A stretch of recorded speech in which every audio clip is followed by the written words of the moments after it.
December 9 యొక్క విశేషత మనం చూసుకుంటే ఈ రోజున ఇంటర్నేషనల్ యాంటీ కరప్షన్ డేని అంతర్జాతీయ అవినీతి నిరోధక దినోత్సవాన్ని మనం నిర్వహించుకుంటా ఉన్నాం. మరి దినోత్సవం యొక్క ఇతివృత్తం మనం చూసుకుంటే UNCAC at 20 uniting the world against corruption అనేటువంటి ఇతివృత్తంతో నిర్వహించుకుంటా ఉన్నాం. మరి ఈ రోజున ప్రపంచ దేశంలో ఉన్నటువంటి గవర్నమెంట్స్ కావచ్చు, NGOs కావచ్చు, ఈ రోజున ప్రజలలో ఈ అవినీతి నిరోధకం యొక్క ఉద్దేశం, నీడ్ అండ్ నెసెసిటీ, అదేవిధంగా అవినీతి వలన వచ్చేటువంటి నష్టాలను ప్రజలకు తెలియజేస్తూ ఉంటారు వివిధ అవేర్నెస్ క్యాంప్స్ని నిర్వహించడం ద్వారా.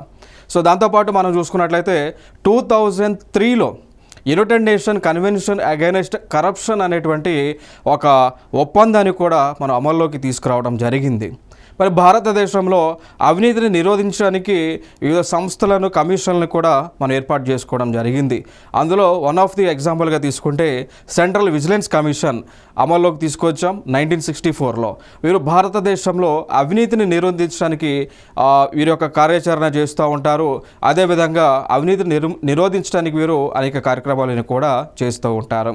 అదేవిధంగా రాష్ట్ర స్థాయిలో చూసుకుంటే యాంటీ కరప్షన్ బ్యూరో ACB లాంటి సంస్థలను తీసుకొచ్చాం. లోక్పాల్, లోకాయుక్త లాంటి సంస్థలు కూడా తీసుకువచ్చి అవినీతిని నిరోధించడానికి అనేక కార్యక్రమాలను మనం చేస్తూ ఉన్నాం.